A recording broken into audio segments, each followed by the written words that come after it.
एक कौम जिस पर अल्लाह की रहमत का साया था, जिन्हें अल्लाह ने भूख से बचाया, खौफ से बचाया, दुश्मन से बचाया और हर मुश्किल में अपनी मदद का एहसास दिलाया। फिर अल्लाह ने उन्हें सिर्फ एक इम्तिहान दिया। इम्तिहान छोटा था लेकिन सब्र से भरा हुआ। हम अल्लाह के हुक्म को नहीं तोड़ेंगे, बस घुमा फिराकर अपना फायदा निकाल लेंगे।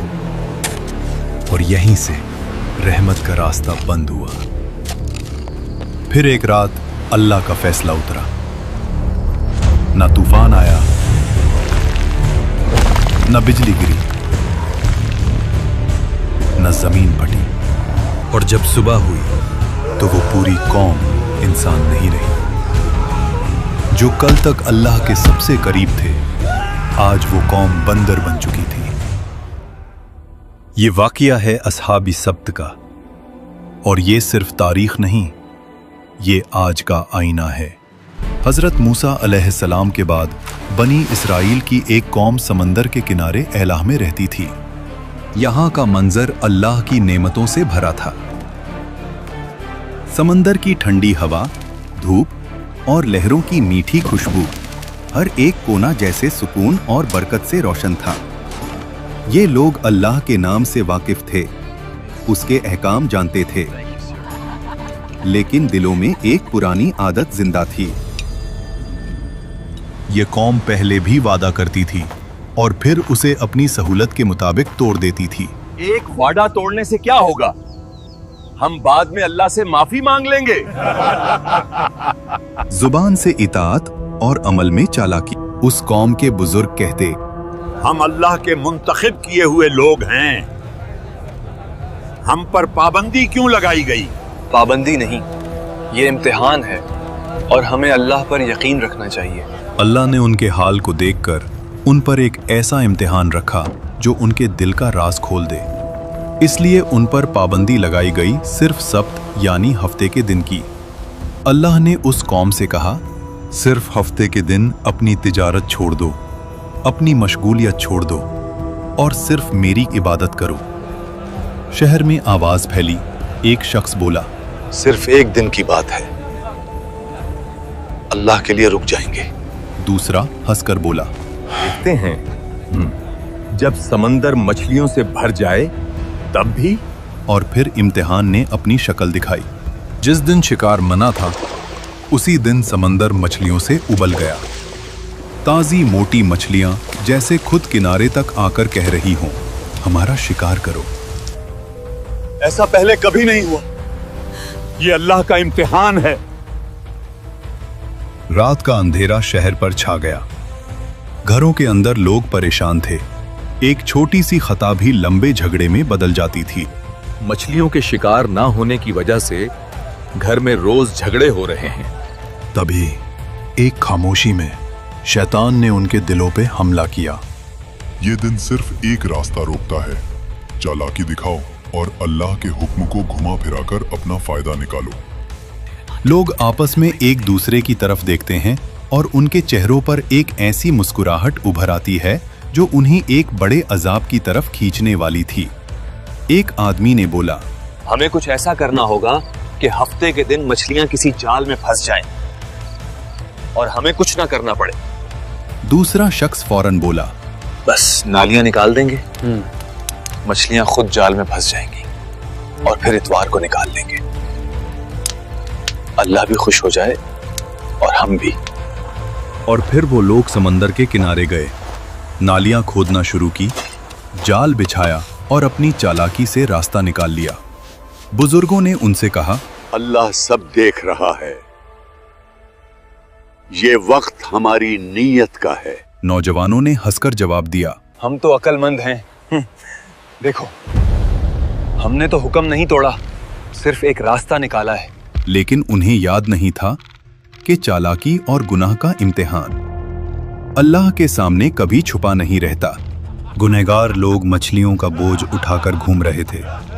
उनकी चालाकी भरी मुस्कुराहट उनके चेहरों पर दिख रही थी। एक बुजुर्ग ने जोर से चीख कर कहा, रुको, ये सब गुनाह है। अल्लाह के हुक्म को तोड़ना तुम्हारे लिए बर्बादी की वजह बनेगा।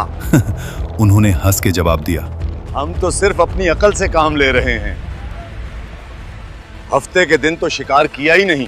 बाजार के कुछ लोग कहते, इनके चेहरे देखो, लगता है ये समझते हैं कि अल्लाह को धोखा दे रहे हैं। मगर हकीकत ये है, अल्लाह सब देख रहा है।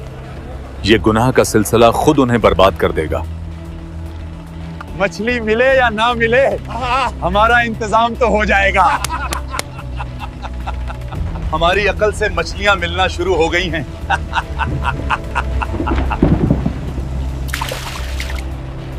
हमें इन नाफरमान लोगों से अलग होना पड़ेगा, कहीं हम पर भी अजाब ना आ जाए। शहर के लोग 3 हिस्सों में बंट गए।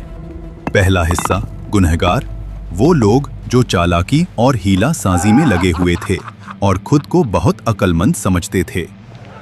दूसरा हिस्सा नेक लोग, वो जो चीख चीख कर सबको रोक रहे थे और हर किसी को अल्लाह के अजाब का खौफ समझा रहे थे। तीसरा हिस्सा खामोश लोगों का, वो लोग जो न रोक रहे थे, न समझा रहे थे, सिर्फ देख रहे थे। एक आदमी बोला, हम तो सिर्फ देख रहे हैं, अल्लाह की रहमत उनके साथ है या नहीं। जब बाकी लोग उन गुनहगार लोगों को दीवार पर चढ़कर देखते तो वो लोग दावत उड़ा रहे थे, मछलियां खा रहे थे, हंस रहे थे। हम दावत उड़ा रहे हैं जबकि दूसरे भूखे मर रहे हैं। नेक लोग कहते, हमने कितनी दफा समझाया, फिर भी ये लोग अपने गुनाह में इतने पुरअज़्म हैं। ये नाफरमानी नहीं बल्कि हमारी अकल का नतीजा है। अल्लाह हम पर मेहरबान है। और यही वो रात थी जब तंबी का सिलसिला खत्म हुआ और बर्बादी का वक्त करीब आया। शहर की गलियां खामोश, सिर्फ समंदर की हल्की लहरें और हवा का शोर। गुनहगार लोग पेट भरकर सो गए और फिर खामोशी में एक आवाज जैसे फिजा से गुजर रही हो, जलील और रुस्वा, बंदर बन जा। पहले हल्का सा साया आया, फिर उनके चेहरे बिगड़ने लगे।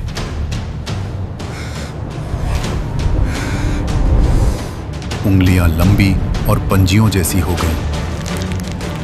हाथों और पैरों पर बाल उभरने लगे। सांस की आवाज तेज हो गई। एक आदमी बोलता है, ये क्या हो रहा है? हम इंसान नहीं रहे। लोग चीखना शुरू कर देते हैं, एक दूसरे को पुकारते हैं, मगर उन्हें सुनने वाला कोई न था। और जब सुबह हुई तो शहर में खामोशी थी। नेक लोगों ने जब देखा कि गुनहगार लोग कहीं दिख नहीं रहे तो उन्होंने दीवार पर चढ़कर देखा। नीचे इंसान नहीं, सिर्फ बंदर थे। वही पुराने इंसानी कपड़े, लेकिन अंदर से जानवर। ये खबर पूरे शहर में फैल जाती है। अल्लाह ने हफ्ते के दिन शिकार करने वालों को बंदर बना दिया। जब लोग वहां पहुंचकर ये अजाब का मंजर देखते हैं तो उन्हें यकीन नहीं आता। वो कहते हैं, ये कैसे मुमकिन हुआ? क्या ये वाकई मेरे रिश्तेदार हैं? बंदर अपनी आंखों से इशारा करता है। एक बंदर अपने रिश्तेदारों के कपड़े पकड़कर रोता है। वो आदमी उनसे कहता, क्या हमने तुझे अल्लाह के अजाब से नहीं डराया था? और रिवायत में आता है कि ये अजाब इतना शदीद था